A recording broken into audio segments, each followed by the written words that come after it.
Tava. Inclusive, abrindo aspas, o Eduardo da Rede de Voice aqui tá no chat aí comentando isso, deu um salve. Valeu, Eduardo, acompanha a gente aí até o final. Um abraço, Edu. Muito bom, boa viagem aí pra você. E, bom, me diz uma coisa, Mari, posso te chamar de Mari? Claro. Como eu disse pra ela antes, que é o nome da minha filha também. Minha charazinha. Um amor, minha Marizinha. E queria saber com você, quando que a pessoa, o paciente, qual que é a linha? Quando ele deve procurar você, porque como você falou, você não é só uma farmacêutica e não é nenhum problema ser uma farmacêutica apenas de balcão ali, por assim dizer, mas você escolheu ir além disso. Então você tem um atendimento além do balcão ali, né? Isso. Você presta outros tipos de serviço. Queria saber com você quando que a pessoa tem que procurar um médico, quando ela deve procurar você, como é que essa coisa se comunica, como elas convergem, como elas conversam, como é que é esse processo? Então, até você citou aí, né? Eu tenho uma palestra que chama-se Farmácia Além do Balcão. Olha né, aí. que é para estudantes de farmácia. Uhum. Essa palestra é toda voltada para os estudantes de farmácia. Na verdade, mesmo o farmacêutico que está ali no balcão, ele tem uma importância muito grande. Por quê? Porque nós, farmacêuticos, somos sim os profissionais de saúde mais acessíveis à população.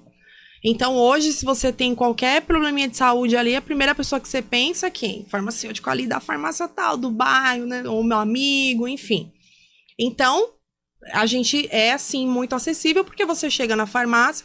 Inclusive, eu quero deixar um recado aqui, se você chegar numa farmácia, por favor, peça para falar com o farmacêutico, né? Porque isso valoriza o nosso trabalho e a gente tem também a oportunidade de mostrar o quanto a gente pode fazer, além da dispensação. O que é a dispensação?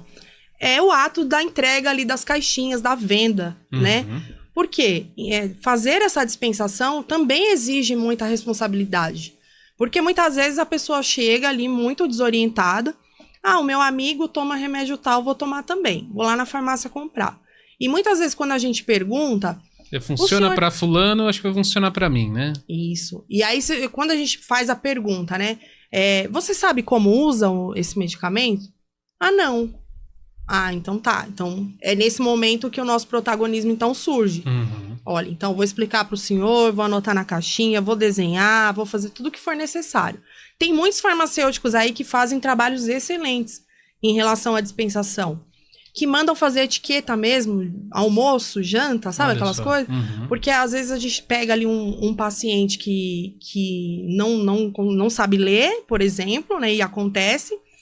E aí você precisa ajudar esse paciente, né? Às vezes uma senhorinha que mora sozinha, mas que não lê. Então, assim, a gente tá ali para encontrar a solução e ajudar essa pessoa. E às vezes tem aquela situação também infelizmente acontece, não querendo fazer uma crítica, mas já fazendo. Às vezes você pega um médico ali, ele só escreve, toma, não te explica direito e já aconteceu muitas vezes o farmacêutico ser muito mais atencioso, explicar muito melhor, né? E eu acho que é onde você fala que entra aí esse protagonismo, né? Isso. E às vezes o médico até quer fazer um trabalho melhor, né? Mas infelizmente não demanda tempo, né? Então, nem nos convênios, nem menos ainda no SUS. Então, mesmo às vezes querendo, ele não consegue, né? Agora sim, chegou na farmácia, dificilmente o farmacêutico vai falar, não dá, não tenho tempo, né? Ele tá ali, inclusive, para fazer isso. Então, por isso que eu digo, chegou lá, vai ser bem recebido por um balconista, por um atendente? Vai, com certeza, a equipe é treinada, então vai ser. Mas é importante porque o conhecimento técnico, quem tem é o farmacêutico. Então, procure por ele. O que eu faço lá, né? Então, lá na minha farmácia, eu tenho o consultório farmacêutico. No último semestre da faculdade, eu tive um estágio que nós chamávamos de atenção farmacêutica. O que era esse estágio? Para aprender a fazer a clínica. Né, atender os nossos pacientes de uma forma diferenciada, dentro de um consultório. Isso é tudo respaldado por legislação, tá? Nós temos hoje as legislações que respaldam o consultório farmacêutico e o atendimento como a gente faz ali. Então, lá a gente faz um prontuário, né, baseado numa anamnese, ou seja, um questionário, a gente vai tentar entender ali como é a vida desse paciente, no sentido de os hábitos que ele tem. A gente vai fazer várias perguntas ali que vão nos levar a chegar a uma conclusão. Farmacêutico faz diagnóstico? Não, não podemos, não fazemos diagnóstico, mas muitas vezes nós, pela experiência clínica, a gente sabe. Só não podemos dizer ao paciente. Sim. Então, a partir dessa conclusão é que a gente traça o que a gente chama de plano de cuidado. Então, eu vou traçar um plano de cuidado para esse paciente. Hoje, o meu trabalho é muito voltado à saúde da mulher. Então, quando elas chegam, a primeira coisa, né? Ai, Mari, eu tô muito cansada. Ai, as maiores queixas. Eu não tô conseguindo dormir, eu tô com problema com sono, ou tô ansiosa, sabe? Então, a gente vai direcionar uma suplementação. E não é qualquer suplementação do tipo... Leve isso aqui que tá em promoção, 3 por 1, 1 por 3, sabe assim? E a suplementação que você fala seria de vitaminas, minerais, isso. Tá? Então, é aquela coisa do... Leve isso aqui que tá em promoção, quer levar? Não. Né? Uma vez eu até vi uma reportagem chamando isso aí de empurra-terapia. Né? E foi uma coisa muito chata, porque, na verdade, infelizmente, a gente não tá aqui para romantizar, ainda acontece. É o comércio, né? O comércio. A farmácia é uma instituição de vendas? Sim, é uma instituição de vendas. A gente precisa dela para pagar as nossas contas. Mas você não precisa só vender. Né? Você pode ali fidelizar através do seu atendimento. É isso que eu faço lá. O cliente chega e fala, a senhora tem um tempinho? Tem. Quando ele começa a relatar o problema dele no balcão, eu já mostro para ele que a gente tem uma sala, que ele vai ter mais privacidade para conversar. Então, ali eu vou fazer um atendimento, mas, né? Ou se ele chega, dá para ferir uma pressão? Dá. Vamos lá. Então, não é só ferir pressão. É saber o porquê que aquela pressão, de repente, está alterada. Oferecer uma aromaterapia para baixar aquela pressão ali naquele momento e ele sair mais leve, mais tranquilo, né? Ô, Mari, isso era muito comum, acho que antigamente também, né? Às vezes você levar... Eu me lembro da minha mãe me levando... Eu tenho 37 anos, então quando eu era, sei lá, 5, 6 anos, da minha mãe levar naquela farmácia, o seu Fernando me atendia, via questão do ouvido, enfim, tinha todo um atendimento, tomava injeção, enfim. Isso. Hoje em dia já não é tanto assim, né? Não. Infelizmente, né, por conta de algumas coisas ilegais que aconteciam dentro das farmácias, então hoje a legislação é mais severa. Então, tem muitas coisas que nós não podemos fazer. A lavagem de ouvido é uma delas, né? Então, tudo é respaldado hoje por legislação. Tem muitas coisas que nós não podemos.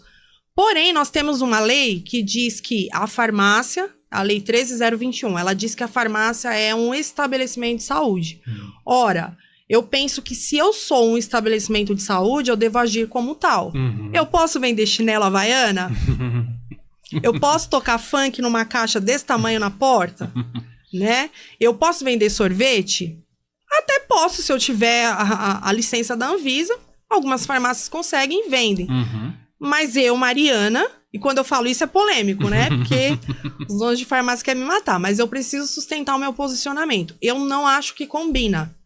Eu não acho bacana você pegar um funcionário seu, colocar na porta, pra ficar gritando lá no microfone. Né? Já escutei os piores absurdos, né? Então, assim, não casa, você que tá, né, com dor de garganta, passa aqui, estamos com promoção na pastilha. Posso contar uma que eu ouvi o ano passado? Pode, o microfone Carnaval. A pessoa debaixo de um sol que dava dó da menina, coitada, né? Mas ela é submetida ali por uma autoridade que está sobre ela. Então, vai lá, pega o microfone e faz a propaganda.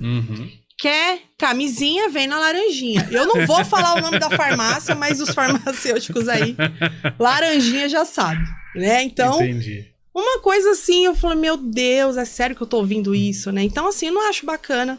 Primeiro, você submeter um funcionário teu a isso, né? Mesmo que não seja um farmacêutico, um atendente, quem quer que seja.